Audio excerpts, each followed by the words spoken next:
Avant de démarrer, un mot rapide pour remercier notre sponsor, Paperclub. Paperclub, c'est une plateforme de netlinking que vous pouvez utiliser pour acheter vos liens. On en reparle plus en détail au cours du podcast, avec une petite surprise pour vous. Allez, c'est parti. Bienvenue sur Position Zéro, le podcast SEO. Aujourd'hui, je suis avec Thomas. Comment tu vas, Thomas ? Écoute, ça va très bien, hein, on enchaîne, mais on enchaîne pour expliquer un peu à personnes qui nous écoutent ou qui nous voient d'ailleurs sur YouTube. On enchaîne tous les podcasts sur 3 jours et du coup, c'est assez intense pour Thomas et moi. Mais là, on est quand même très contents parce qu'on est avec un poids lourd, honnêtement. On enchaîne les masterclass là. C'est masterclass, et puis toujours en bonne compagnie. Parce qu'on voit ça. Exactement. Pierre aujourd'hui. Voilà, on reçoit Pierre exactement. Donc Pierre, bienvenue déjà. Merci. Pour commencer. Bienvenue, donc Pierre, merci. qui est le Head of SEO chez Mano Mano. Mano Mano, au départ, ils étaient un petit peu connus pour être une marketplace de bricolage. Aujourd'hui, c'est une marketplace très très large. On peut même acheter un canapé, il me semble, sur Mano Mano. Je pense que vous connaissez tous le petit jingle, hein. Mano Mano, tout. On le mettra pour ceux qui ne connaissent pas, peut-être en commentaire. Voilà. Et du coup, Pierre, 10 années de SEO déjà derrière toi. Exactement. SEO e-commerce essentiellement. Ouais, que du e-commerce. Ça fait 10 ans, donc effectivement, je suis passé par différentes étapes. 1001 pneus à Bordeaux, puis Cdiscount, puis Mano Mano. Donc effectivement, j'ai connu que le e-commerce. Si ce n'est à part un peu de consulting à côté avec d'autres sites. Mais... Ouais, Cdiscount, c'est marrant. C'était l'ami Nicolas Nguyen qui était là hier, qui a bossé aussi un petit peu sur Cdiscount et sur ta spécialité qui est le e-commerce. On a eu Rémi Nestasio aussi, que tu connais. Je connais aussi un expert e-commerce. Conforama, je crois. C'est Conforama, ça. c'est ça. Exactement. Ouais. Mano Mano, aujourd'hui, 16 millions de pages, 50 millions de visiteurs par mois. C'est solide. Quand même du très très lourd. La croissance de visibilité organique, croissance SEO, c'est quand même une croissance à 3 chiffres, donc respect. Et ça t'a valu d'ailleurs un petit award, un semi-award en 2022, il me semble. Ouais, en mars, on a eu la récompense de la meilleure campagne SEO par l'organisation du SMX, donc on était très fiers de l'avoir. Ouais. Respect, super. Vous avez compris, on a un poids lourd, on va pas traîner sur la présentation parce qu'on a trop de questions. C'est clair. On a prévu plein de trucs. Du coup... Et d'ailleurs, accrochez-vous bien, la crème de la crème à la fin. On va poser pas mal de questions très précises sur l'expertise de Pierre. Et honnêtement, on a déjeuné avec lui avant. Et déjà, on a eu des tips. Franchement, moi, j'ai envie de courir sur mes sites internet pour optimiser des trucs. Enfin, c'est magnifique. Mais avant ça, la marmite. La marmite, tu nous lances ça ? Qu'est-ce que la marmite ? Bonjour Obélix. On va s'intéresser à comment toi... Tu es tombé étant petit, étant adolescent, étant pas si plus petit. vieux. Ça remonte un peu, mais pas si petit. Dans la marmite du SEO, mais surtout, pourquoi tu y es resté aussi ? Ok. En fait, j'y suis tombé. Alors, il faut savoir qu'à l'époque, je vais parler comme un vieux, parce que on peut considérer que ça fait 10 ans. T'as quel âge ? J'ai 34 ans. Ok. Donc, voilà. Un peu un ancien du SEO, presque, j'ai envie de dire. Et en fait, non, à l'époque, il n'y avait pas de formation. Il n'y avait pas d'école vraiment dans le digital, etc. C'était... formation, on va dire, e-commerce, enfin commerce plutôt international de façon classique. Et en fait, c'est l'alternance qui m'a permis de mettre un pied dans le SEO parce que en fait, j'ai enchaîné avec, durant l'alternance avec un site e-commerce, Maison Énergie, qui existe encore. Et c'est là où en fait, j'ai découvert un peu le SEO par l'un des fondateurs. Et au début, je n'ai pas du tout accroché. Le SEO, je ne comprenais pas, ça me saoulait un peu. Je voyais pas du tout l'intérêt. Et de fil en aiguille, je ne sais pas, un jour... J'ai eu un déclic là-dessus et je me suis dit, tiens, en fait, c'est cool. C'est vraiment pas mal et je ne saurais même pas expliquer comment, pourquoi au départ. Et après, ça s'est réellement confirmé avec 1001 pneus. Parce que j'ai changé de boîte à ce moment-là et en fait, je suis arrivé en mode chef de projet, web marketing, donc tout ce qu'il y a de plus basique, enfin un peu généraliste. Et on m'a dit, voilà, le site est pénalisé. On a eu une grosse pénalité Google. Tu as fait un peu de SEO avant, vas-y, aide-nous, penche-toi sur le sujet, on te donne carte blanche, à toi de jouer. Et en fait, là, c'est là où j'ai eu, c'était une explosion. En fait, j'ai trop kiffé. J'ai eu 2 ans où j'ai pu faire tout ce que je voulais, sortir le site de pénalité, mettre en place une stratégie, apprendre beaucoup aussi. Et donc, c'était un kiff absolu. Du coup, une question que j'aime beaucoup poser sur ce podcast, et je pense que c'est ma préférée, c'est toi, Pierre, si tu me devais me dire ton meilleur souvenir en SEO, si tu devais en dire qu'un, quel serait-il ? Alors, la facilité serait de dire la dernière récompense qu'on a eue, mais à la limite, c'est un peu trop facile. Et puis, c'est le plus récent. Mais mon meilleur souvenir, et peut-être c'est ça aussi qui a été un déclic pour continuer dans le SEO ensuite, parce qu'on peut très bien aussi aller ailleurs, c'est un jour, en fait, c'est tout simplement un jour, après avoir fait tellement d'optimisation pendant 1 an, sorti le site, c'était avec 1001 pneus, avoir sorti le site de pénalité, avoir mis en place beaucoup de choses. T'arrives un matin, t'allumes ton ordi, tu vas voir les positions. Et à l'époque, c'était sur Ranks, un outil d'SEO de ranking. Et globalement, là, tu vois toutes tes positions exploser. Donc, limite, tu viens premier partout quasiment. Mais c'est juste impressionnant. Et là, tu fais waouh, ça, en fait, ça marche trop bien, en fait, parce que c'est un pari. À chaque fois, tu fais des optimisations, tu sais jamais si ça va vraiment marcher. Donc, t'enchaînes pendant des mois. Ouais. Et le jour où ça arrive, le jour où tu vois toutes tes positions exploser, tu fais waouh, c'est super kiffant, quoi. Ah, mais c'est clair. Et donc après, ça remet une pièce dans la machine et c'est bon, t'es accroché. Tu dis, c'est ce que je veux faire. Ah, mais c'est grave. Et c'est vrai que cette adrénaline que t'as, tu vois, quand tu commences à avoir ton trafic qui décolle, à avoir des super positionnements, ça te procure une adrénaline qui est assez incroyable, quoi. Bah ouais, parce que toi, t'essaies de te convaincre tout le monde dans la boîte, de dire mais c'est dans cette direction qu'il faut aller, et c'est dur parce que c'est un pari, quoi. Tu vas acheter du contenu, tu vas faire ci, il y a beaucoup de choses, beaucoup de dépenses, beaucoup de temps passé, et quand ça marche, là tu t'achètes du crédit pour un bon moment, quoi. Donc pour donner deux petits conseils à nos auditeurs qui nous écoutent, il y a 2 outils qu'on aime beaucoup pour justement checker ces fameuses positions. Le premier, un incontournable, Monitorank, qui est juste génial. Et le deuxième, Check Position, que j'aime beaucoup et qui vous donne les positions et l'évolution, les baisses sur chaque mot-clé en temps réel. Et ça, je trouve ça vraiment top. Beaucoup plus que les regarder sur Ahref ou sur la Search Console. Je trouve que c'est moins fiable. Ces 2 outils sont vraiment top. On les mettra en description de cette vidéo. Ouais, très bons outils. Très bonne reco. Est-ce qu'on passerait pas au petit pain sur la planche, là, Enchaîne. pour parler un peu SEO? Allons-y.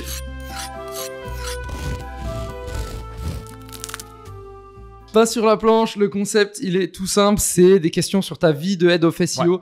Ouais. C'est quoi une journée? Qu'est-ce que tu fais? Et autres encore.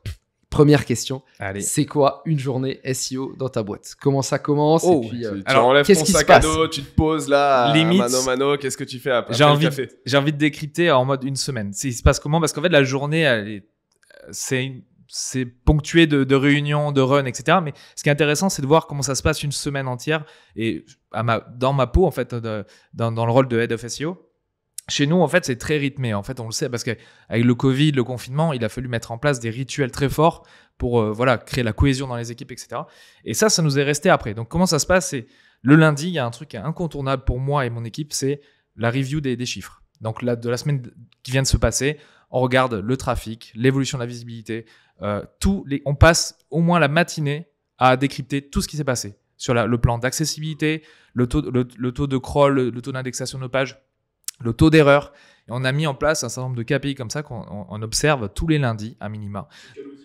Alors en fait, on a créé notre propre outil. C'est-à-dire qu'en fait, ça s'arrête jamais. Ils ont tous leurs outils, c'est incroyable. Et tu peux nous en dire plus du coup sur ça? En fait, c'est un outil qu'on a créé in-house à travers. Alors, en fait, c'est rien d'incroyable. Hein. On se base sur les données de GSC, des données d'API aussi, par exemple Data for SEO.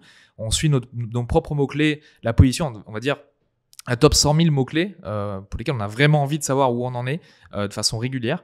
Et donc, on fait ça avec Data for SEO, une API. Donc, on requête les positions et on fait des stats, en fait, tout simplement dessus. La part des top 3 dans Google, notre visibilité SEO sur la short, middle tail, etc. Et long tail. Et en fait, il y a si on splitait un peu le truc dans l'analyse, c'est le lundi, on regarde les perfs, nos North Star métriques. Donc, c'est la visibilité SEO, le trafic, year on year. Donc, est-ce qu'on a fait plus que l'année dernière ou moins? Donc ça, c'est une chose. Et ensuite, on regarde tout ce qui est sanity. Donc, c'est-à-dire, est-ce que la plateforme vit bien? Est-ce que le crawl de Google, les erreurs, est-ce qu'il a rencontré beaucoup d'erreurs? Ça arrive souvent sur les marketplaces que Google vient de taper très très fort, mais a mal les serveurs, et donc on est obligé de lui dire calmos et lui envoyer des erreurs 429. Et ça, typiquement, c'est des choses qu'on doit essayer de maîtriser. Parce que renvoyer des erreurs 429 sur plusieurs jours, c'est pas très bon. Tu peux dire pour expliquer un peu pour ceux qui connaissent pas. C'est du rate limiting. Donc ça veut dire quoi? Ça veut dire que Google vient de taper too many requests, en fait, la définition. Ça veut dire ça. Ça veut dire en gros Google vient de taper trop fort, donc on lui envoie ce code HTTP pour lui dire calmos, reviens plus tard quelque part, mais parce que là tu nous satures. Donc too many requests, trop de demandes, hein, c'est juste là. Trop d'appels, il vient trop iter trop comment dire, IT c'est de l'anglais, mais trop solliciter la plateforme. Ouais, voilà. Parce qu'on rappelle, Google va venir visiter le site, va venir, on dit ça, on dit crawler un peu, c'est notre mot SEO, et du coup vous arrivez même à un point où vous avez besoin de lui dire stop parce que Ah, c'est mais trop ça arrive puissant. encore aujourd'hui, par exemple. Et c'est quoi la raison première du stop? Parce que le moment où vous dites, OK, là, faut que je mette un stop, c'est. Bah, c'est parce que là, en fait, la plateforme ne peut plus supporter un certain nombre de hits, mais on s'imagine pas, c'est en millions de hits C'est la sur première une fois que j'entends ça. sur une période très courte en fait. Donc côté IT, ils sont souvent alertés. Donc on a du rate limiting, c'est-à-dire on a une tolérance en fait. Côté Googlebot, on l'a supprimé parce que c'est évidemment contre-productif. Mais Googlebot, faut savoir aussi, c'est Google Shopping derrière. Donc en fait, il y a AdsBot qui vient frapper souvent aussi, mais AdsBot, le rate limité. Côté SEO, on s'en fout un peu, on va dire. Mais côté Googlebot, si on peut éviter le rate limité, c'est bien. Rate limité, donc c'est-à-dire éviter de lui renvoyer cette 429. Donc voilà, c'est des, par exemple, ce genre de choses qu'on regarde le lundi. Évidemment, on a des alertes dans la semaine si ça se produit, mais on fait un bilan chaque lundi. Et alors, on a automatisé beaucoup de choses sur le suivi de nos KPI. Mais je mets un point d'honneur en fait à ce que dans l'équipe on regarde aussi à la main, c'est-à-dire qu'on n'automatise absolument pas tous les KPI. On essaie d'aller mettre un peu les mains dans GSC, la Google Search Console, pour essayer d'aller regarder, trouver des informations. Et en fait, la plupart de nos KPI sont alimentés par la GSC, par la Google Search Console. Donc et les logs évidemment pour la partie crawl, log, etc. Donc on a une vision assez complète le lundi pour dire ok, all good ou il y a un truc qui sent mauvais quoi. Ouais. Vous t'avez dit un truc super intéressant tout à l'heure par rapport à l'analyse qui n'est pas toujours faire mois versus mois, mais année versus année. Parce qu'effectivement, parfois, on se rend compte qu'on a des saisonnalités sur les mois. Et typiquement, des fois, quand tu compares par exemple, le mois de février avec le mois de janvier, c'est pas toujours pertinent. Il y a les fêtes, il y a les machins. Par contre, si tu compares le mois de février de cette année avec le mois de février de l'année dernière, là, tu peux voir s'il y a de réels signes. Tu vois. C'est un basique en e-commerce, on va dire. C'est assez coutumier. Maintenant, t'es pas à l'abri de fluctuations, tu vois. L'année dernière, il y a 2 ans, pardon, Covid, ça devient plus comparable du tout parce que la demande a explosé pour Mano.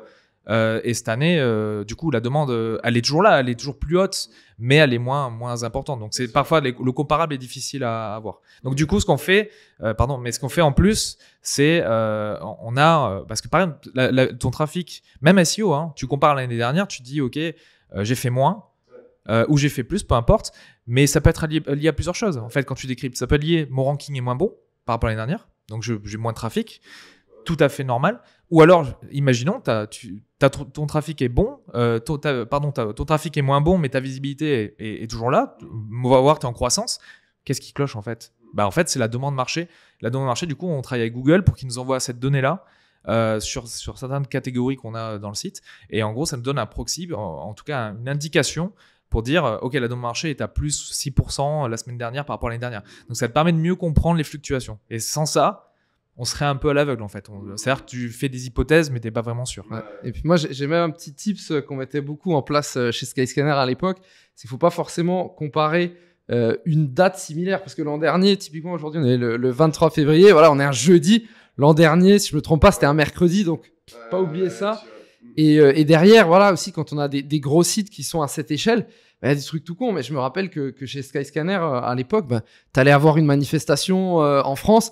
Peut-être que ton trafic était beaucoup plus bas, tu vois. Et tu as des événements, finalement, macro, un peu, comme on appelle ça, qui peuvent impacter vraiment ton trafic. Et il faut être capable de prendre du recul. Et c'est là aussi que l'être humain est super important. Par contre, tu m'as bluffé à deviner le fait que ce soit un mercredi.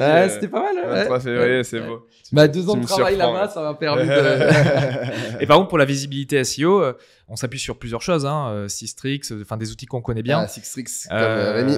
Voilà, Sistrix. Mais nous, on utilise aussi l'API Data for SEO pour requêter les mots-clés qui nous intéressent. L'indice de visibilité. On le calcule nous-mêmes aussi. Et donc, ça nous permet d'avoir plusieurs tendances. Parce que parfois, je ne sais pas si vous êtes arrivé, mais tu regardes SEMrush, tu regardes Sistrix, tu regardes Ahrefs. Parfois, tu n'as pas les mêmes tendances. C'est parfois étrange. Bien sûr. Et donc, nous, la source de vérité, quelque part, c'est on requête nos propres mots-clés.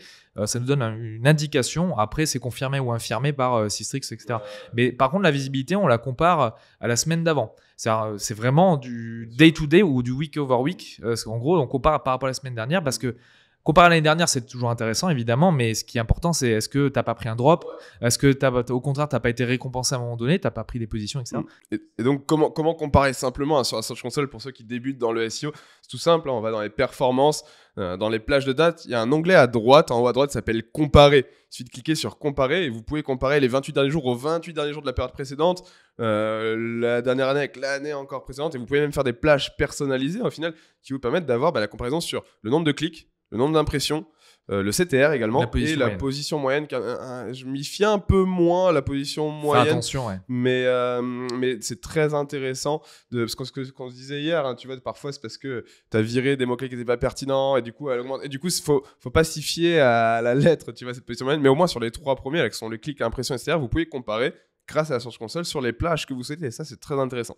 Ouais, d'ailleurs, précision, c'est regarder la doc Google sur comment il calcule les impressions et les positions moyennes dans la SERP. C'est très intéressant parce qu'en fait, il va compter vraiment tout, enfin quasiment tout, c'est-à-dire dans un certain sens, dans un certain ordre. Et donc, par exemple, si vous avez une petite image, parfois il y a un carrousel d'images affiché, ça va compter comme une position si vous avez une image qui apparaît ici.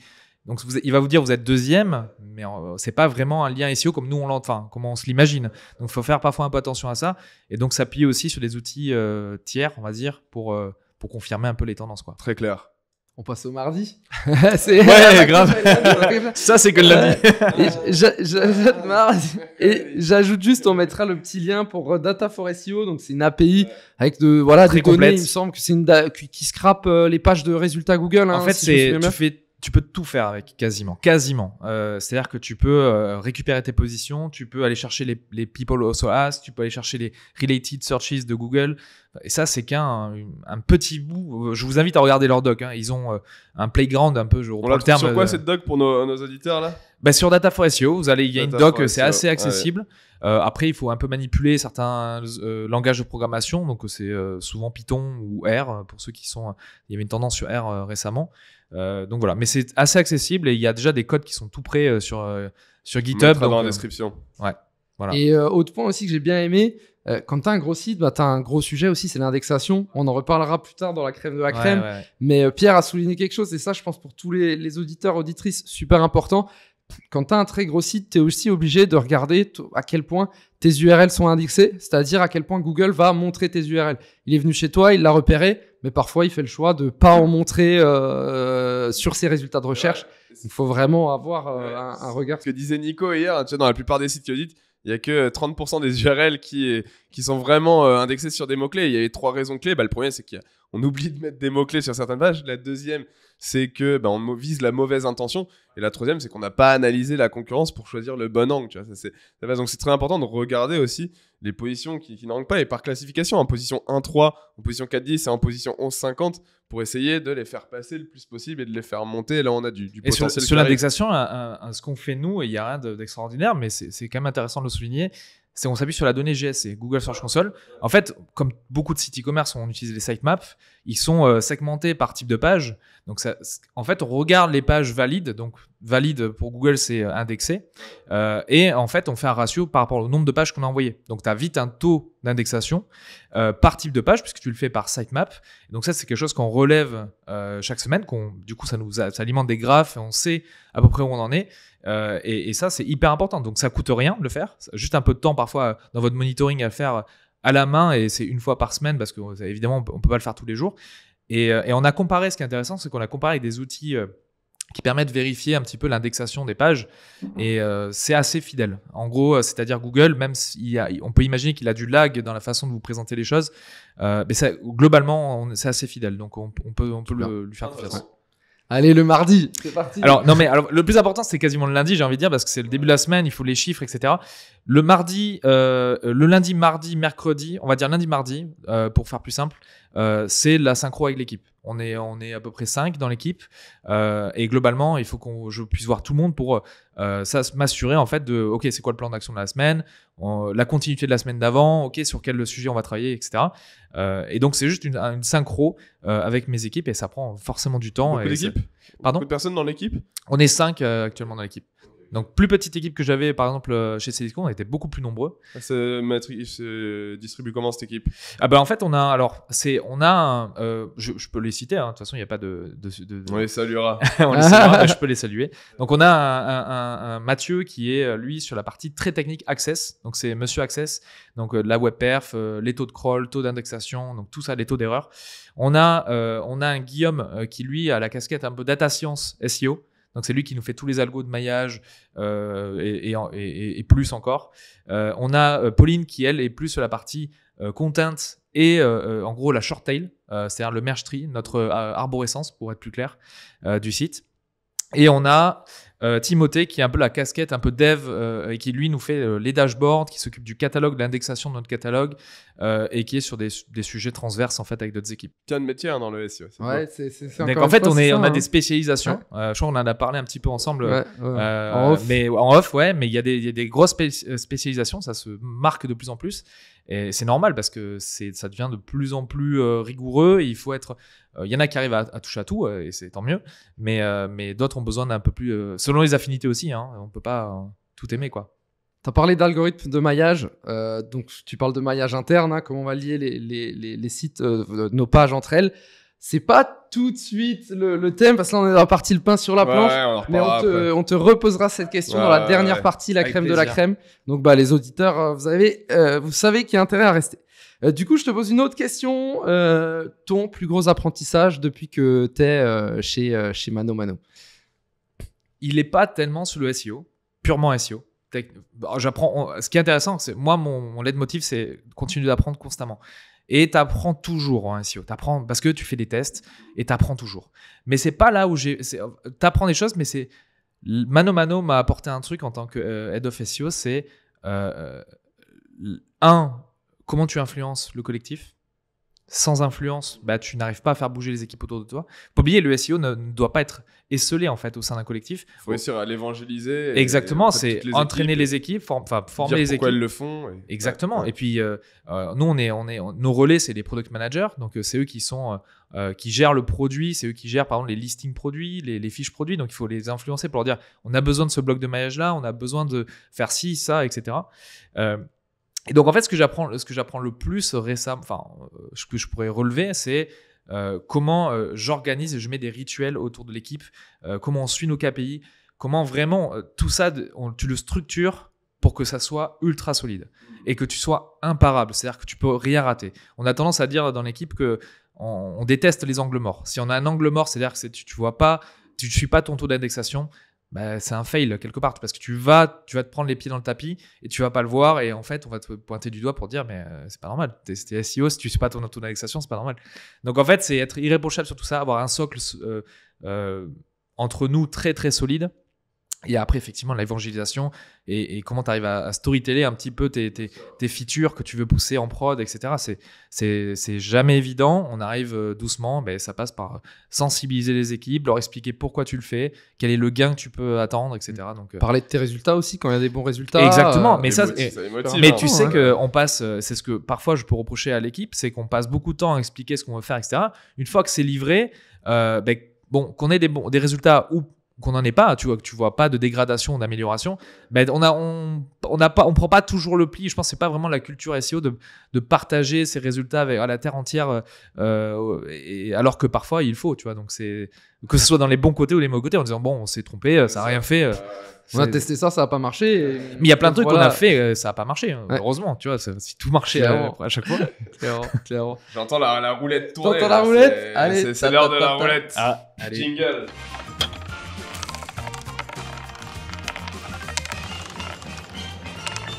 La roulette, le concept c'est tout simple. On a un petit chapeau de One Piece. Je sais pas si tu suis les mangas. Je connais. Ah voilà. Je connais mais je regarde pas. One Piece ou Naruto ? Faudrait que je m'y mette. Ah. Bon. Et tu vas tirer des papiers. Tu vas en tirer 3. Ouais. Et du coup, on mélange un petit peu.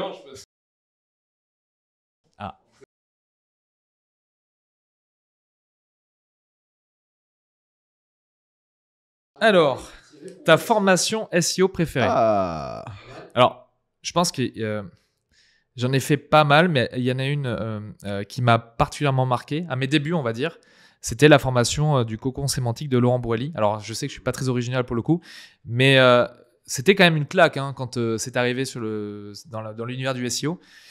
Et c'est vrai que ça a donné une perspective vraiment différente à ceux qui ont suivi ça. Après, il y a eu plein de trucs avec le topical clustering. Enfin, il y a eu plein de choses autour, mais peu importe. Mais vraiment, ça, c'est le truc qui m'a marqué et que j'ai mis en place. J'ai essayé en tout cas de mettre en place à ma façon, pas strictement comme il le faisait. Et du coup, vraiment, je trouve que c'était quelque chose de très structurant dans mon parcours. Ouais. Okay. Et je pense qu'il y a un point à souligner aussi sur le cocon sémantique, c'est qu'effectivement, il y a un peu la partie immergée de l'iceberg qu'on connaît tous et d'autres. Et quand tu suis la formation, moi aussi, je l'ai suivi, tu te rends compte qu'en fait, il y a toute la partie en dessous, c'est-à-dire penser comme ton utilisateur, faire ta mind map, faire tout ça. Exactement. Et ça, je pense que ça a un impact fou. Et un deuxième point sur le cocon sémantique, et ça, je trouve ça extraordinaire, c'est qu'il y a une marque qui a été créée. Moi, j'ai des clients qui me contactent, qui me disent est-ce que tu peux nous faire un cocon sémantique? Tu vois, ça veut pas, tu peux faire du SEO, tu peux faire un cocon sémantique. Quoi. C'est devenu le truc à faire. Quoi. Et c'est ce qu'on dit chez moi. Et c'est très important, une fois de plus, pour les auditeurs. Il n'y a pas un modèle exact de cocon sémantique. On va parler de grappe sémantique, de cocon, de silo étanche, de silo raisonné. Il n'y a pas un modèle parfait. Le meilleur modèle, c'est le plus adapté à votre structure. Et une fois de plus, on pense d'abord la structure pour l'humain et après, on va organiser. Tu l'as dit, pour l'humain. C'est-à-dire, qu'est-ce qu'attendent mes utilisateurs s'ils arrivent sur mon site? Enfin, comment je les capter? De sommaire en sommaire, et c'est la base. Tu vois. Après, tu vas optimiser le maillage en fonction des bonnes angles, des bonnes cohérences sémantiques, mais la base. Ouais, et puis il faut à chaque fois, le propre du SEO, c'est d'être curieux et tester. Si t'as pas ces caractéristiques-là, c'est compliqué.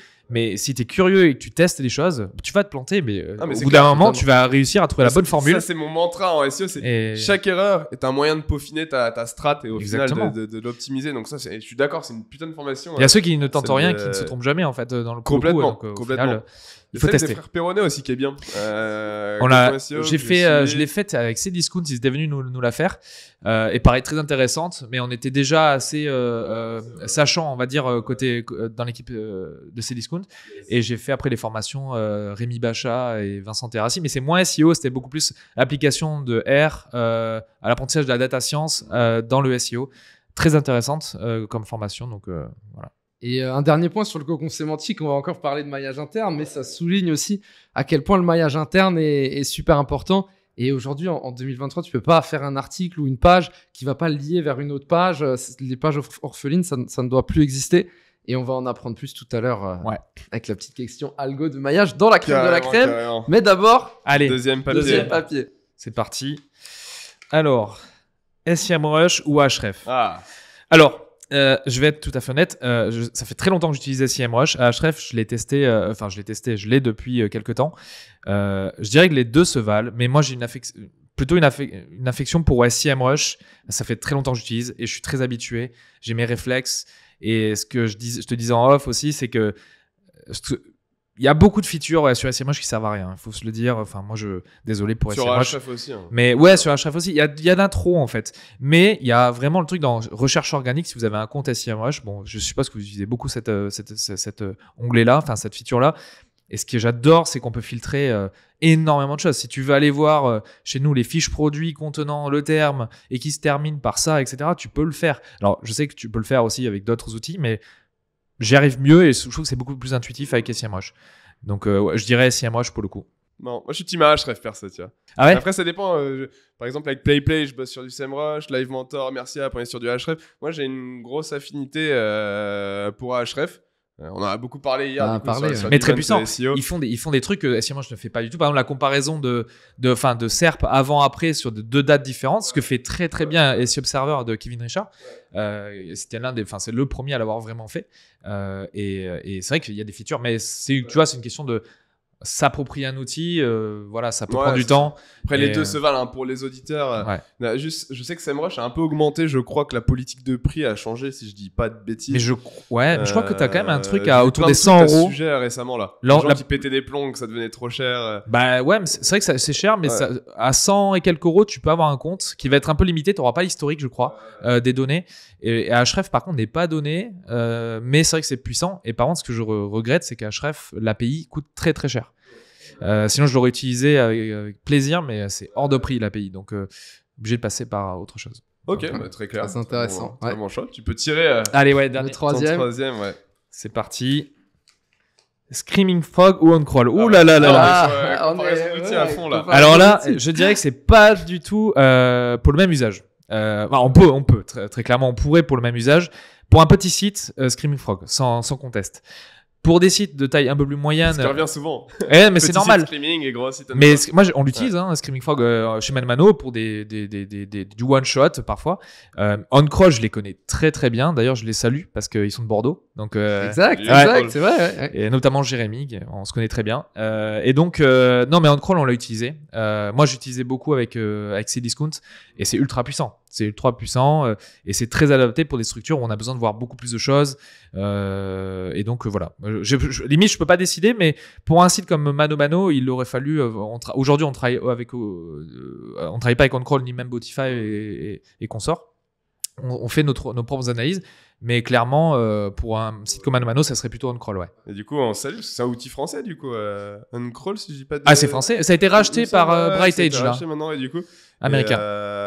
Et oui, parce que oui, t'es de Bordeaux, du coup, aussi. Ouais. D'ailleurs, tu connais peut-être mon ami Arthur Comet, Head of SEO de Merciap, avec qui je bossais. Alors, malheureusement, non, mais avec plaisir pour le rencontrer. N'hésite pas. Ouais. Il est à Bordeaux, c'est ça? Il est à Bordeaux, ouais. Il a très bien. un cowork à Bordeaux. Bon, la boîte Merciap est à Paris. Et Ouais. lui, il est resté sur Bordeaux. Très sympa, très bon SEO. Il faut qu'on fasse des apéros à Bordeaux, je crois apéros SEO. Je crois qu'il y en a un, il m'en avait parlé. C'est vrai. Donc, Je crois qu'à l'époque, il y a un petit moment maintenant, je il fais une cherchait mise en quelqu'un, quelqu'un qui organise tout ça et tout. Bon. Apéro SEO à Bordeaux, on y va. Ça nous chauffe bien. C'est vrai si Bon, ouais. vous nous prévenez. Ah, mais il y a moyen. On va organiser ça. Trop bien. Et du coup, aujourd'hui, comment vous faites sur cette partie-là, cette partie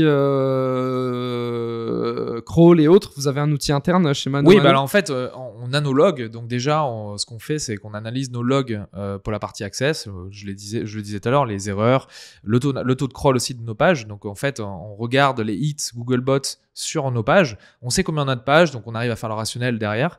On a notre propre crawler interne qui va crawler une partie des pages, pas tout le site encore. On est en train de préparer ça doucement parce qu'en fait, certains sites auront des besoins plus marqués sur la partie crawl. C'est-à-dire, je veux avoir une photographie de mon site fréquemment.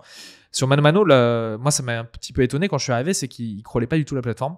Enfin, les plateformes, parce qu'on est sur 5 pays. Il y avait une raison bien précise. Bah oui, déjà, il y a beaucoup de pages, mais à la limite. Un expert en natation, il crawl comme jamais. Là. Ah, bah là, c'est Discount. À l'époque, il fallait attendre presque 2 semaines que le crawl finisse de tourner, quoi. C'était hyper long. Mais en gros, c'est que la structure étant tellement bien faite que on n'avait pas vraiment de. Par exemple, tu parlais des pages orphelines. Tout a été bien pensé depuis le début pour qu'il n'y en ait presque pas. En tout cas, c'est très rare les cas. Tout soit à 3 clics de la home presque. C'est ça, en fait. Et une page qui disparaît du site, c'est qu'elle est soit en 404, c'est qu'elle n'a plus lieu d'être là. Qu'elle est bloquée. C'est ça. Et donc, en fait, globalement, et c'est vrai que le besoin ne s'est pas fait ressentir. Donc, aujourd'hui, on crawl ce qu'on appelle, nous, la nav ou l'arborescence ou le merge tree en anglais. Mais et ça, on va dire, c'est nos pages short tail. Donc, c'est perceuse, tronçonneuse, etc. Donc, on s'assure d'avoir des KPI, de savoir comment ça bouge autour de ça et d'avoir des stats aussi. Comment ça évolue, est-ce qu'on grossit, etc. Mais on utilise d'ailleurs un outil complémentaire, je l'ai pas cité, et qui mériterait d'être plus connu, c'est Content King. Ok, ouais. Qui a été racheté par Conductor aux États-Unis. C'est un outil hollandais. Et en fait, il crawl ta plateforme. Alors, c'est pas un outil c'est pas un crawler à proprement parler, mais c'est un outil de TNR, un test de non-régression, quelque part, en live. Donc, c'est en gros ce qui se passe, c'est qu'il regarde ton site tous les jours. Tu lui dis, moi, je veux que tu regardes précisément ce bloc-là. Je veux que tu regardes tous ces... Enfin, c'est pas mal de critères. Il en a par défaut. Et il va voir si, à un moment donné, il y a des trucs qui changent. Genre, ton bloc de contenu, il y a une régression sur ton site. Il a disparu. Ça peut impacter ton SEO. Et donc, ce qu'ils font, eux, c'est te dire, il y a alerte. Tu as un bloc qui a disparu. Tout ce qui peut créer... Une page qui change sa canonical. Enfin, la canonical change. La page ne devient plus indexable. Sur un site de 16 millions de pages, ça va être difficile de le vérifier à la main, tu vois. Et en fait, ça te permet d'avoir des alertes très rapidement et de pouvoir ouvrir des tickets auprès de l'IT si le cas échéant. Voilà. Et du coup, tu parlais là aussi, tu disais nos mots-clés short tail, middle tail, long tail. Tu peux expliquer peut-être pour les auditeurs juste ce que c'est à chaque fois et qu'est-ce que c'est chez ManoMano. Qu'est-ce que tu considères comme short tail, comme middle tail, long bien tail? Sûr. Alors, short tail, la définition, souvent, ça va être un mot-clé assez court, généralement, mais il va se caractériser par une forte demande marché, donc qui se caractérise, elle, par des search volumes, d'accord, qu'on retrouve dans les outils assez communs, comme SEMrush, etc. Donc, on a un mot-clé souvent associé à un search volume, et plus le search volume est élevé, plus on peut imaginer qu'il y a une concurrence et une demande très forte. Donc, c'est ce qui caractérise souvent un mot-clé short tail. Donc, c'est assez court et une grosse demande dessus et donc très compétitif. Et ensuite, la long tail, c'est au contraire, c'est des mots-clés un peu plus fournis. Enfin, ce sont des queries avec des mots-clés à l'intérieur un peu plus fournis. Par exemple, piscine, tubulaire, je dis n'importe quoi, 3 personnes. On peut considérer que ça commence à devenir de la short tail.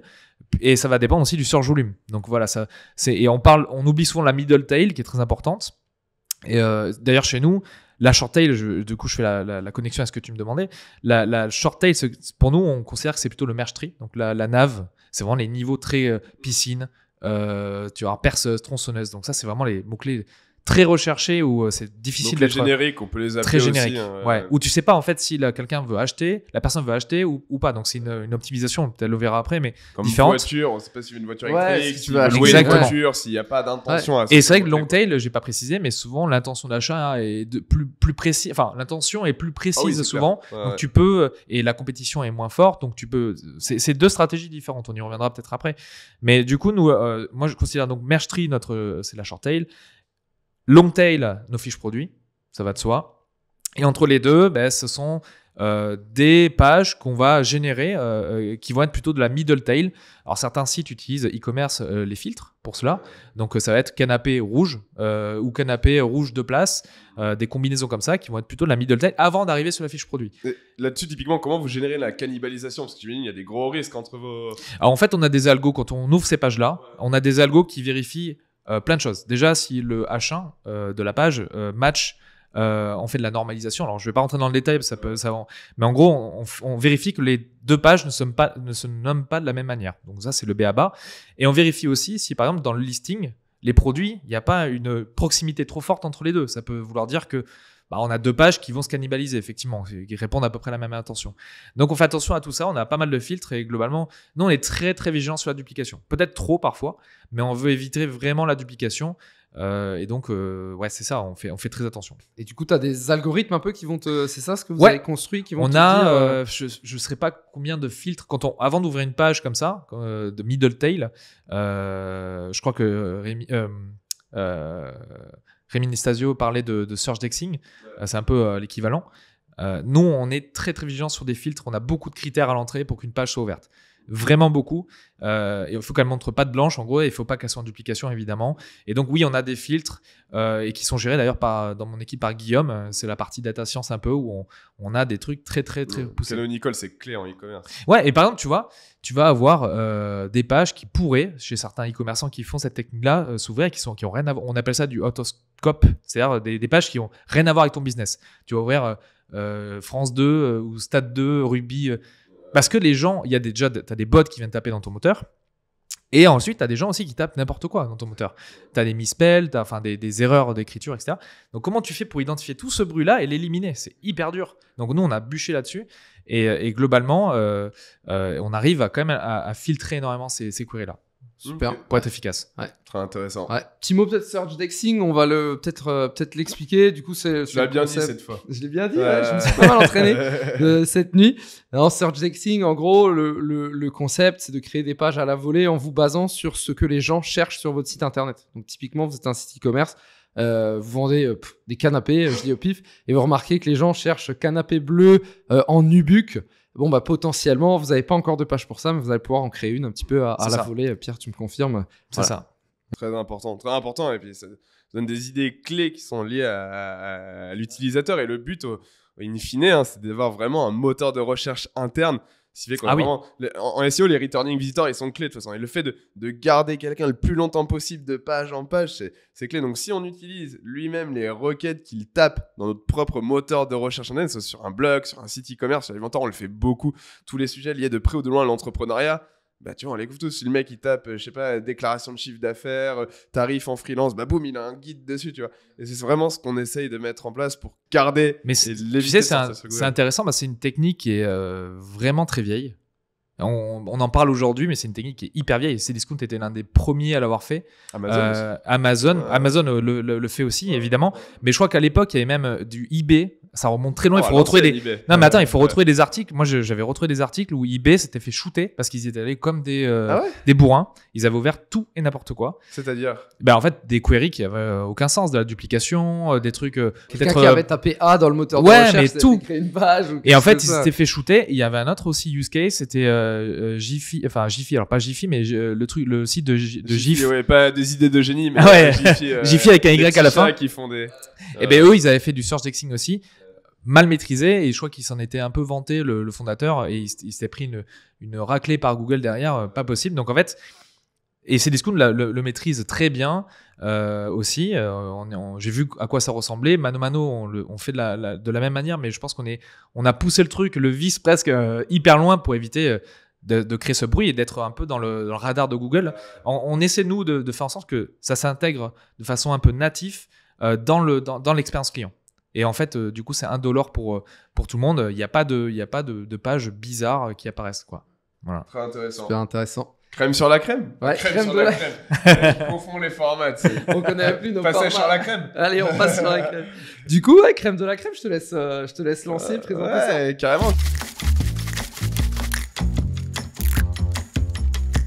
Crème de la crème, on va s'intéresser plus à tes spécificités. On s'est noté pas mal de questions. Je vais retrouver la fiche à ton sujet. Tac, tac, tac. Tiens, regarde, je te Il la est là, partage. magnifique. Elle est là.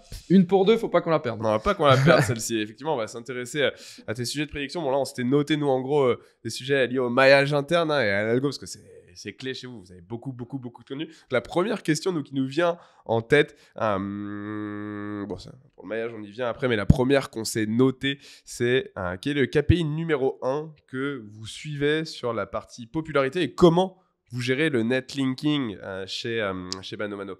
Alors, le netlinking, c'est quelque chose qu'on ne fait pas chez ManoMano pour plusieurs raisons. C'est que, c'est pas notre priorité. Le site est déjà assez puissant, enfin une autorité depuis 10 ans au moins. Et donc, en fait, c'est quelque chose qu'on ne fait pas. On envisage, mais en tout cas, quelque part, si je devais regarder ça, j'aurais pas forcément un KPI clé général, tu vois, pas comme la visibilité, etc. Parce qu'en fait, ManoMano est gros. Si tu regardes le Trust Flow, par exemple, de Majestic ou le DR, le Domain Rating de chez Ahrefs, bon, tu peux dire, ok, j'ai gagné 1 point, mais ça veut rien dire. Est-ce que tes positions s'améliorent? Pas forcément, pas toujours. Donc en fait, limite, si on devait le faire, en fait, ça serait une stratégie un peu différente par rapport à ce que j'ai pu voir moi, et pu mettre en place par le passé. Surtout pour un site aussi gros, c'est netlinking, il faut le faire a priori sur des requêtes où tu vas avoir du mal à ranker, ce qui va de soi. En fait, si tu veux, moi j'ai toujours l'adage de dire il faut d'abord cleaner à mort le site, temps de chargement, le contenu de ta page, est-ce que tes produits sont cohérents, etc. Ta page est bien nommée, est-ce que tu offres une expérience finalement à ton utilisateur qui est optimale avant d'aller se dire ok, j'ai tout fait, je suis clean. Et je peux aller chercher du backlink. Donc là, il y a quand même des liens qui tombent du coup. Il y a des liens, mais après, il y a beaucoup vous n'allez pas les d'affiliations. chercher, quoi. Mais ils tombent naturellement. Voilà, voilà, c'est ça. En fait, on va pas les chercher nécessairement. Et si on devait mettre en place ça, on le ferait plutôt sur des pages très short tail. Donc, je le disais tout à l'heure, tronçonneuses, des trucs très. Ça, c'est un point clé. On le rappelle pour nos éditeurs. Tous les backlinks ne se valent pas. Et c'est très important de prioriser sur les pages sur lesquelles on a plus de mal à ranker et sur les pages qui ne sont pas naturellement linkable friendly. Je m'explique, tu vois, nous par exemple sur les montants, là on va maximiser la recherche de liens, que ce soit naturel et en passant par des plateformes comme Paperclub qu'on va parler juste après, qui est le sponsor sur ce podcast. Mais typiquement, il faut prioriser et maximiser vraiment les pages qui comptent pour nous. Et globalement, sont plutôt des pages transactionnelles parce que c'est celles qu'on a le plus de mal et celles qui ont le plus de volume et de concurrence à la fois. Donc c'est sur celles-ci qu'on va envoyer la sauce. Typiquement, sur les bonnes encres. je pense que si on devait le faire, ça serait on prioriserait par est-ce que ce mot-clé-là, on est bien positionné ou pas? Est-ce qu'on est dans le top 3 ou en dehors du top 3? Si on n'est pas dans le top 3, on peut imaginer qu'on a besoin peut-être d'un surplus de puissance, surtout quand on a tout fait déjà sur la page. Et l'élément discriminatoire, parce que tu peux en avoir, chez nous, on en a 4000 catégories en fait. Donc c'est juste le merge tree, ça. Je parle vraiment du merge tree, de l'arborescence. Et en fait, pour filtrer au maximum, on va regarder c'est quoi la page qui va nous générer le plus de BV. Alors BV chez nous, ça veut dire business volume, donc c'est du chiffre d'affaires quelque part. Donc quelle est la page qui va nous ramener le plus de business quoi derrière. Donc c'est intéressant, ouais. Ne serait-ce que même la conversion. Tu regardes la conversion, ça permet d'écrémer un peu les pages. Imaginons, j'ai n'importe quoi, notre page canapé, elle convertit pas pour telle ou telle raison, notre offre est pas vraiment pertinente, etc. Est-ce que tu as intérêt, toi, d'être premier sur cette requête-là, sachant qu'il y en a peut-être d'autres où tu vas ramener du trafic et tu vas convertir plus, alors que celle-ci ne convertira pas si bien que ça. Et ça, c'est un super point parce que souvent, on pense SEO, on pense trafic. Mais en fait, ça sert à rien d'aller booster des pages qui te ramènent du trafic si ça convertit pas derrière, quoi. Oui. Donc, si tu constates que tu as une page qui convertit, tu es peut-être en 3e position, bah, tu te dis, punaise, si j'étais en première position, Ouais. qu'est-ce que je fais? Et là, tu peux bourrer. Il faut être pragmatique. Là, acheter du lien, du coup, ça coûte de l'argent. Hein. Pour moi, Surtout, ça dépend des spots. 2 critères clés pour choisir, c'est est-ce que cette page convertit et est-ce que cette page n'est pas dans le top 3. Si elle Ouais, convertit et qu'elle est dans le top 3, exactement. c'est exactement une C'est ça. belle page à linker. Tu vois. Bah, c'est ça. Si ta page, en gros, si dans ton site, tu sais que cette requête-là, cet univers-là est générateur de conversion, etc., Complètement. Moi, 100% t'as aligné. tout intérêt d'être premier en fait. Donc tu vas tout faire pour le faire. Et là, en plus, ce qui est bien, c'est que tu peux calculer une certaine forme de ROI par rapport à ce que tu es prêt à dépenser, un peu comme le payant, dépenser sur des backlinks, et tu sais que derrière le retour sur investissement, globalement, tu peux l'avoir. Si tu fais ta règle de 3, combien tu peux, si tu passes premier, quel est ton CTR et combien tu peux estimer de trafic et calculer ton Très, chiffre très d'affaires. smart.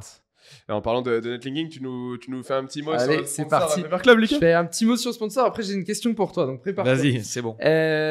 Notre sponsor, on les remercie, c'est Paperclub. Donc, ils nous ont en plus envoyé des super tasses. C'est eux qui nous permettent d'avoir ce super studio. Paperclub, c'est quoi? C'est une plateforme de netlinking. Donc, vous pouvez y aller pour acheter vos liens. C'est très pratique pour acheter les liens. En plus, c'est un très bon prix. Ça, tu expliqueras un petit peu. Très bon code promo, oui. On vous le met dans la description, les amis. On vous offre moins 30% sur votre premier backlinks sur Paperclub. Moins 30%, c'est beau. On va pas se le cacher sur un backlink. Je vais tester direct ce soir. Ah bah, magnifique. T'avais déjà testé avant Paperclub? Non, ou... non, Ok, mais ça bon, sera bah, l'occasion du coup. C'est l'occasion. Ouais. Le code, c'est Nomado sur position. Paper. Voilà, Et ça marche aussi pour toi, hein.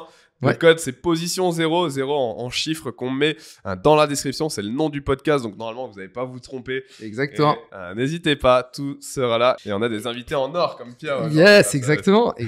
Et du coup, j'ai une petite question pour Pierre. Alors là, du coup, je vais dévoiler un petit truc qu'on s'est dit en off avant parce que je trouve ça super intéressant.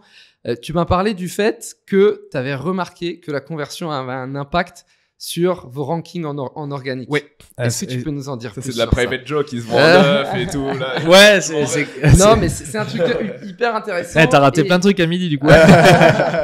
Et Pierre, c'est la première personne qui me l'a dit et qui a affirmé, qui m'a dit voilà, statistiquement, on a fait des tests et on l'a vu, donc on se base sur ça, quoi. Donc c'est Ouais, c'est. private joke. En fait, En fait, je comprends. c'est marrant parce qu'on peut en parler parce qu'il y a eu le leak de Yandex. Moteur Et- de recherche russe Voilà. pour les auditeurs. Et du coup, on a vu un petit peu ce qui se cachait derrière, globalement. Et il y avait l'engagement. C'était assez générique. Bon, moi, j'ai pas creusé davantage, mais globalement, j'ai vu ça. Et c'est marrant, ça m'a fait penser à quelque chose qu'on a observé chez ManoMano. Donc, je peux le dire parce qu'il n'y a pas de secret. L'engagement sur la page, donc nous, on le mesure par le taux de clic dans nos listings ou la conversion de nos listings. Plus tu améliores ton engagement, plus tu vas augmenter ton trafic parce que tu vas améliorer ton ranking. Et on l'a observé sur les A/B tests qu'on a menés avec la data science chez nous. C'est-à-dire, on a amélioré la pertinence de nos listings. La pertinence, c'est quoi? C'est s'assurer que on affiche le bon produit au bon endroit dans le listing pour attirer le clic. Vous l'avez vu sur Amazon. Tu vas sur un listing sur Amazon, tu n'as pas besoin de scroller pendant 10 000 ans. Tu cliques sur l'un des premiers produits. Ce qui fait la force aussi, c'est que l'engagement est très fort et c'est efficace. Et en fait, c'est ce qu'on cherche à faire, c'est être le plus pertinent possible pour l'utilisateur. Et on a observé qu'en mettant en place un algo de re-ranking de nos produits, d'accord, dans les listings, quand on améliore ça, la pertinence, c'est bien en fait le ranking suit derrière. C'est-à-dire qu'on a vraiment observé une amélioration de nos positions et in fine du trafic SEO sur le groupe, en tout cas de tests qui avait subi ce changement. Le produit est plus pertinent, c'est ça. C'est ça. En fait, l'algo se voulait plus pertinent. On l'a mesuré auprès d'un pool d'utilisateurs versus un pool où on contrôle. Et on a observé vraiment, on a amélioré la conversion et on a regardé, nous, côté SEO, la position moyenne de ce groupe-là versus l'autre. Et on a observé un écart qui s'était creusé de façon anormale. Donc on s'est dit, ouais, mais il y a un truc, quoi. Ça vient de là, Ouais. Et il y a des critères, du coup, de cet algorithme sur quoi il va se baser pour se dire Le signal utilisateur. OK. Tout simplement, je ne pourrais pas aller beaucoup plus loin parce que c'est quand même assez stratégique pour ManoMano, mais globalement, c'est du signal utilisateur. Donc, nous, il faut bien imaginer, on a la chance d'avoir un signal énorme. C'est-à-dire, le signal, c'est quoi? C'est ce que font les gens sur le site. Donc, on sait où ils cliquent, leur parcours dans le site. Donc, on sait anticiper les choses derrière. Et donc, quand tu as tout simplement un produit qui est très cliqué à un endroit de ta page, auras tout intérêt à le remonter s'il n'est pas déjà très haut. Donc en fait, tu vois, c'est ce genre de choses. Ou si tu as un produit qui convertit très bien, s'il n'est pas bien exposé, c'est un peu dommage. Tu passes à côté de quelque chose. Ouais. Du coup, moi j'ai une maxi question à marrante. C'est là, si tu devais me donner votre mot-clé de tête, donc votre mot-clé générique, sur lequel vous êtes le mieux positionné, qui a le plus de volume et qui potentiellement convertit le mieux. Est-ce que c'est canapé? Est-ce que c'est... C'est chaud là, il y a tellement de catégories. Pour nos auditeurs, typiquement, si on prend un gros mot, je sais pas, marteau ou... est-ce que souvent la requête qu'on prend comme référence, c'est une perceuse. Donc perceuse, vous êtes bien positionné sur le perceuse, on est généralement dans le top 3. Ok. On se bat toujours avec Amazon et Laura Merlin qui... Donc pour nos auditeurs, 3 points clés pour se positionner sur un mot-clé comme perceuse. Waouh. Alors, ça, c'est une très bonne question. Vraiment simplifié. Je pense qu'il faut se concentrer. Ouais, bien sûr. Je pense qu'il faut se concentrer pour perceuse sur est-ce que ta page est pertinente pour l'utilisateur. Pertinent, c'est-à-dire quand toi tu te mets dans la peau d'un utilisateur, est-ce que tu trouves tout ce qu'il faut pour amener à la conversion derrière? Des filtres. Est-ce que tu as les bons filtres, les attributs dans les facettes? Un filtre pour nos les filtres, c'est par exemple perceuse, tu veux la puissance, 18 volts, tu veux je sais pas moi, une marque, Makita. Donc c'est proposer ces choix-là, parce que si tu proposes pas ces choix-là, on peut imaginer que Google va préférer mettre un autre site qui lui propose plus d'options en fait. Donc les filtres, tu les mets sur une colonne à droite, typiquement à gauche. Ouais, exactement. Et vous pouvez aller voir sur ManoMano, hein, il y a les filtres. Et notre enjeu, c'est d'avoir les filtres d'un expert en fait. On est censé être expert, donc tu es censé proposer. La perceuse, quoi. C'est ça. Ouais. Donc en fait, il faut être très très fin là-dessus. Donc tu as la pertinence de tes produits, et ensuite tu as ce qui me tient à cœur, c'est ce qu'on appelle l'arborescence. C'est-à-dire, pour être légitime autour de perceuse, tu as plein d'intentions de recherche, enfin pas d'intentions de recherche, mais des recherches connexes. Donc perceuse à percussion, perceuse sans fil, perceuse 18 volts, perceuse plus marque. En fait, tout ça, ces pages-là, tu es censé les avoir et créer une forme de grappe. Tu en parlais tout à l'heure de grappe un peu sémantique. C'est pas tout à fait du cocon sémantique, on va pas rentrer dans ce débat, mais globalement, c'est montrer à Google que oui, tu as des pages qui parlent de tout ça et tu es expert pour plusieurs raisons. Tu as des pages qui permettent à ta page pilier, alors ça c'est un terme qui revient souvent, la page pilier c'est la page centrale, la plus générique, donc sur, de perceuse, booster. Quoi. Exactement, c'est perceuse pour le coup. Et en fait, en créant toutes ces pages là autour, plus, donc je vais mettre le troisième point, ça serait la partie conseil pour un site e-commerce. Donc nous on appelle ça l'advice. Donc c'est comment choisir sa perceuse. Quelle puissance faut-il, voilà. En mode FAQ dans la page. Alors FAQ dans la page, tu peux tester, ça marche pas toujours, mais tu peux créer des guides d'achat à côté. Où tu fais du lien, c'est du contenu riche, etc. Vous avez un blog du coup. Alors le blog on l'a plus. On avait un blog un peu, il faisait des articles un peu sur l'inspiration. On a ce qu'on appelle les tip sheets. Alors tip sheets c'est des guides d'achat chez nous essentiellement, et on en a voilà 1500 environ. Donc en fait ça permet de booster un peu d'un point de vue sémantique tes pages catégoriques qui elles sont très intéressant. Pas hyper. Et du coup dans l'arbre que tu parlais, par exemple perceuse sans fil, est-ce que ça aussi tu le mets dans le filtre? Typiquement, du prix, tu vois, dans le fil que tu as dans la colonne de gauche. Ah ouais, mais ça... Ouais, tu mets... Ouais, en fait, tu peux le faire, effectivement. En fait, c'est sur perceuse, tu peux mettre soit le lien de ta page, ou les deux, hein, le filtre.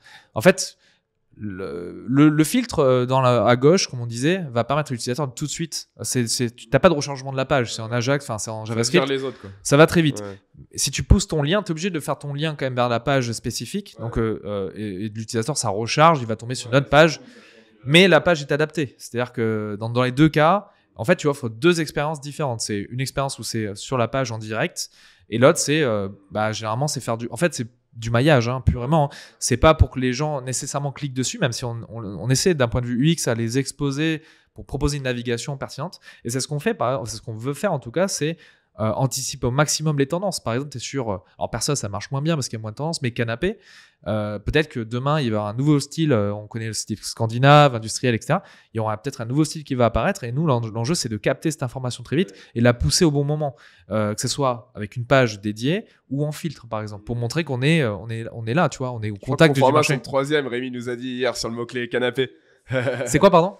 Pierre de ManoMano de Conforama nous a dit hier pourquoi je dis Pierre? Rémi. Le mec, je commence à tout confondre. Ouais, mais c'est Rémi très intense. nous a dit hier qu'ils étaient troisième effectivement sur le mot-clé canapé, qui est un gros mot-clé, hein, du coup pour ah ouais, ça peut être trop la même chose en soi. En canapé on l'a, mais effectivement un peu tu vois, différent, on a ouvert des univers chez ManoMano comme l'électroménager, c'est assez récent, le home and living, donc c'est tout ce qui est décoration, ameublement, qui est assez récent aussi. Donc il nous faut du temps pour montrer à Google qu'on est légitime dessus, tu vois. Donc c'est autant sur bricolage, jardinage. Donc on est légitime là-dessus, mais maintenant sur les nouveaux univers, il faut montrer patte blanche. Donc c'est montrer du contenu, c'est contenu, donc les guides d'achat sur la page, à s'assurer d'être exhaustif en termes d'expérience pour les clients. Et donc ça, on s'inspire des meilleurs aussi. Hein, donc. Et les guides d'achat sont rédigés du coup par une équipe de rédacteurs que vous avez en externe, ou est-ce que c'est du programmatique? Non, pas du tout. Alors ça c'est historique et je trouve que ça a été une force de Mano Mano, c'est que c'est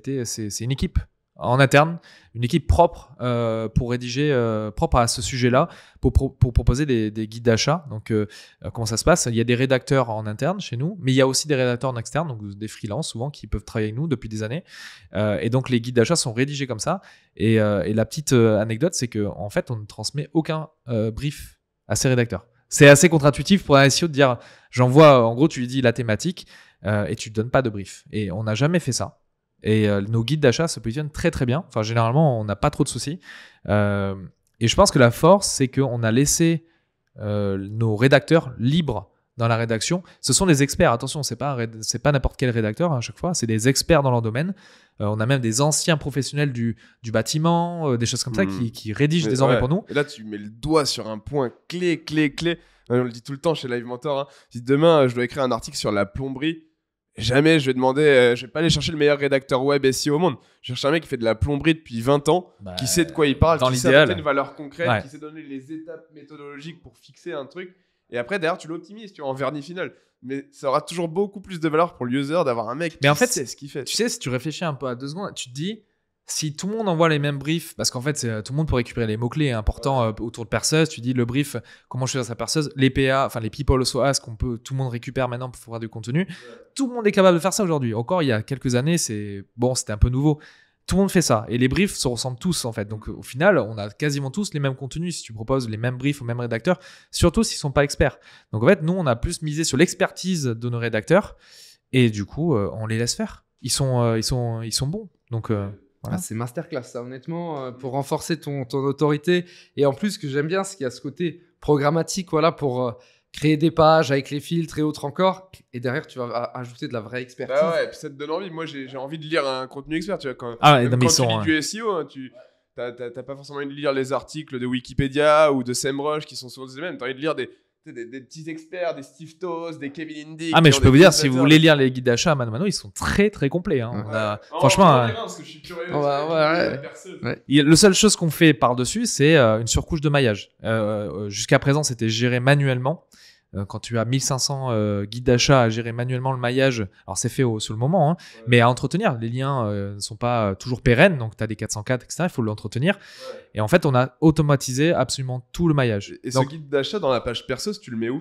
En fait, tu vois, on appelle ça une product card. Tu sais, tu as des produits en fait qui sont listés, et on a une tip sheet card. Donc c'est une carte qui ressemble à un produit en fait dans le format.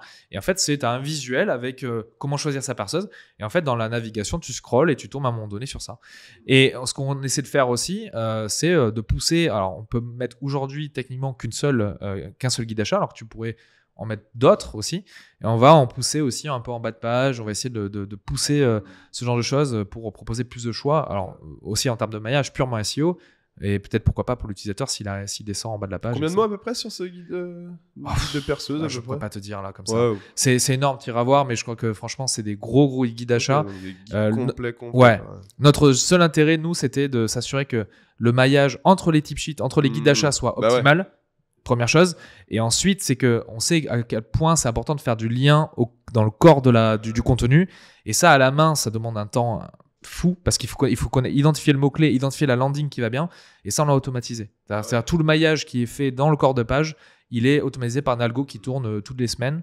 Ah ouais. Et donc, on est obligé. Sur comment choisir une perceuse, du coup. Une pierre de coup. C'est ça. En fait, ça te permet, en faisant ça, ça te permet d'aller ranker sur quelque chose d'un peu différent. Et l'intention, il va. Comment choisir sa perceuse? Donc, il y a quand même à un moment donné. Le avant, quoi. Ouais, c'est un peu avant. C'est informationnel, mais t'es à deux T'es doigts pas du loin. truc C'est ça. transactionnel. Et ouais, la donc en compte, fait, tu fais un pont avec ton listing produit très rapidement. Et en plus, donc ça, tu peux ramener du trafic. Et ça te rend légitime aussi. Parce que si tu crées beaucoup de conseils autour de ton univers, bah, aux yeux de Google, t'es un expert. Faut être vu sémantiquement comme un pro dans son univers. Ah C'est ouais. ce qu'on dit tout le temps de toute façon. Et ça demande un travail d'acharné. Ouais. Très Ah, honnêtement, c'est clair, c'est ouais. un travail d'acharné. C'est pas juste produire. Parce que produire oui. des guides d'achat, tout le monde peut le faire. Bah oui. Du certain Google niveau de prend qualité. la Mais totalité du site avant Ouais. de te dire que, par exemple, Live Mentor est number one sur l'entrepreneuriat. Il faut tu vois, on a bombardé des milliers d'articles. Bah, il faut être trouver légit- des ouais. formations pour pouvoir Google. Ok, c'est. Bah, attention, il faut pas se méprendre. Hein. C'est-à-dire que faire des contenus à bas prix et en faire de 1000, 1500, Ouais. ça ne garantira absolument rien. Ouais. Il Ça faut soit qu'il y ait une expertise concret, dedans. puissant, il faut que surtout qu'il y a des returning visitors. C'est ça qui montre à Google la puissance. Qu'est-ce qui fait qu'un blog est bon au final? C'est gens reviennent. les commentaires. Le fait d'avoir des commentaires. Nous, on le voit souvent, c'est pour ça qu'on propose beaucoup d'articles. Et c'est le fait d'avoir un contenu mémorable. Que le mec se dise, ah, ça, je l'ai vu sur Mano Mano, ça, je l'ai vu sur l'Inventor, ça, je l'ai vu sur le blog de. Et du coup, si tu crées ça, c'est comme ça que tu vas attirer les returning visitors. Et c'est un signe fort pour Google, ça, tu vois. Et en plus, n'oublions pas que sur Google, finalement, on paye un loyer. On est là et on Sans des loue loyers. du trafic, quoi. Et donc, forcément, à un moment, il faut que tu arrives à faire revenir les gens. Et en plus, aujourd'hui, Ah oui, on bien est dans un monde où, avant d'acheter, tu vas réfléchir, tu vas avoir des dizaines un peu de touch points, comme on dit, tu vois, de points de De rencontre. plus en entre plus, guillemets. Ouais. tu vois. Mm. J'ai perdu le mot. Non, mais on est Personne sur n'est bon aujourd'hui. sollicité. là, Ouais. tu vois. Et du coup, bon, il nous reste 9 minutes. Je pense qu'on va demander la question de l'algorithme de maillage. Parle-nous un peu de ça. Donc, le maillage interne, hein, quand vous faites des liens entre vos pages. Ouais. Apparemment, vous avez tout automatisé avec Alors, de l'algorithmie. Ce dont je vous parlais juste à présent, c'était sur la partie guide d'achat. Ça, c'est une partie de notre algo de maillage. On a un autre algo de maillage qui, lui, va mailler les listings entre eux. On parlait du search indexing, c'est l'équivalent chez nous. On a près de 850 000 pages comme ça. Donc, il faut bien les mailler quelque part et il faut mettre en place des stratégies de maillage assez cohérentes. Tu peux pas mailler perceuse dans canapé, tu vois, il faut vraiment avoir une certaine cohérence. Donc en fait, nous on s'appuie sur des algos qui permettent en fait de Perceuse des canapés. ouais, c'est Ouais, ça pourrait hein. ouais, c'est ça. En fait, ce qu'on essaie c'est de prédire l'étape d'après. Quand tu es sur perceuse sans fil, donc c'est un listing, c'est quoi la recherche d'après? Ouais, ça c'est smart de ouf. Et en fait la recherche d'après, on l'a nous. Enfin, beaucoup de sites l'ont parce que dans le moteur de recherche, on sait ce qui vient après cette recherche-là. Les clous, peut-être ou, Bah, je ça sais peut être pas, non, mais ça peut être la marque, perceuse, marque, ouais. perceuse sans fil, Makita, Makita, T-Watch. Enfin, je Ah oui, connais. moi, Voilà. je faisais plus dans le schéma de construction. Par exemple, tu perces, qu'est-ce que tu fais après avoir percé? Alors ça c'est Tu as de intéressant, quoi tu as mais ça besoin après. c'est plus du What's next? cross-sell, on va Ok, dire. ouais. C'est en gros, c'est une fois que tu achètes un pot de peinture, tu as besoin du pinceau, du rouleau, etc. Et ça, en fait, on le travaille beaucoup plus sur la fiche produit en termes de maillage pour qu'il y ait une cohérence aussi. C'est-à-dire qu'en gros, tu dis, ben voilà, tu es sur une fiche produit et vous pouvez aller voir sur la peinture. Et ben, en fait, on va essayer de pousser du lien vers pinceau, essayer de varier. Et par contre, les autres pages, on va essayer de plus d'être dans soit la tendance actuelle, donc essayer de coller au marché, soit dans l'anticipation de. Ils cherchent quoi? Généralement, les gens, quand tu es sur chaise, par exemple, je dis n'importe quoi, ou chaise scandinave, peu importe, les gens cherchent quoi? Généralement, une couleur, un style, enfin la marque, un truc particulier, Le les what's pieds, next, quoi. ouais, la matière.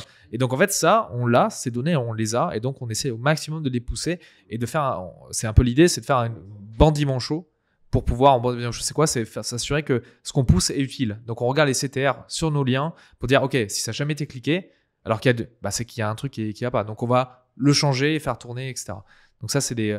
Et donc, ça, après, les algos, voilà, c'est basé sur ça. Ça, c'est hyper Ça, c'est clair fort, hein. de regarder dans un contenu quels sont les liens internes les plus cliqués.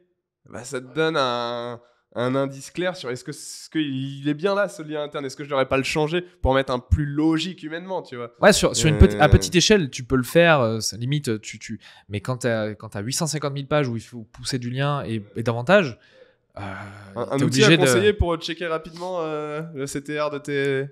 Bah, tes nous, liens internes. on a un outil de tracking. On a notamment Amplitude, GA.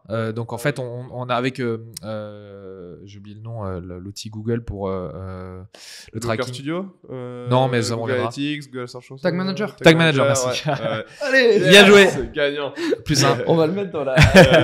Non, mais voilà, on a ces outils-là, on est armé comme pas possible pour pouvoir vraiment absolument tout suivre et du coup Amplitude, adapter on notre stratégie en l'avait fonction de utilisé ça. aussi, Ouais. à Live C'est Mentor, vrai, ouais. ouais. Je connais pas du tout cet outil, Amplitude. Donc Amplitude, On l'avait utilisé Ouais, chez Live Mentor. il est pas mal du tout. Hein. Je connaissais pas avant Mano Mano et vraiment sympa. Vraiment sympa. Ouais.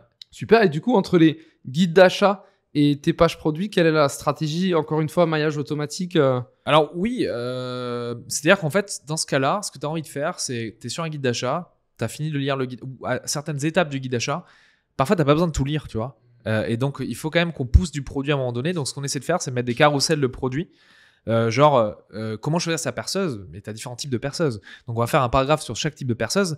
Mais à chaque fin de paragraphe, l'idée, c'est de pousser, OK, mais c'est quoi les meilleurs produits par rapport à une perceuse sans fil, tu vois? Et donc, en fait, on va essayer de pousser ces produits-là, un carrousel de produits pour amener le clic, en fait, l'idée, c'est quand même d'amener l'internaute à aller convertir derrière, enfin, trouver le bon produit. Hein. Nous, notre rôle, c'est de faire matcher la demande marché et notre catalogue. Donc, en fait, le guide d'achat est juste un moyen de mettre les deux en relation parce qu'on a pris le prisme on va les conseiller. C'est comme dans un magasin, je fais souvent l'analogie. Hein, tu vas dans un magasin, quel qu'il soit, tu as envie de conseils. Quoi. Quand tu connais pas bien, le bricolage, il n'y a pas que des experts chez nous, parmi les clients, donc ils ont besoin de les conseiller. Et c'est pour ça que c'est très important, il ne faut pas l'oublier pour un site e-commerce.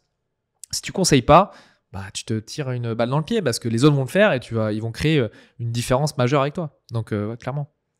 Trop intéressant. Intéressant. Masterclass, hein, encore une fois. Masterclass, ouais. Masterclass, et petit truc qui va changer pour une fois, on va pas faire du coup le passage sur le grill ici parce qu'on va devoir libérer notre ami Pierre qui a un train à prendre si je ne dis pas de bêtises. Ouais. Qui est venu de Bordeaux pour le podcast. Mais il sera quand même fait néanmoins parce Ouais, qu'on a on faim fera. et parce qu'un site a été associé à l'analyse de Pierre. Donc, seule petite différence, on le fera du coup, ça sera publié sur la chaîne YouTube, mais on le fera posteriori en direct, en visio, tous les trois, et ce sera exactement la même chose, exactement le même format. Donc, vous retrouverez cette vidéo sur la chaîne YouTube Position 0.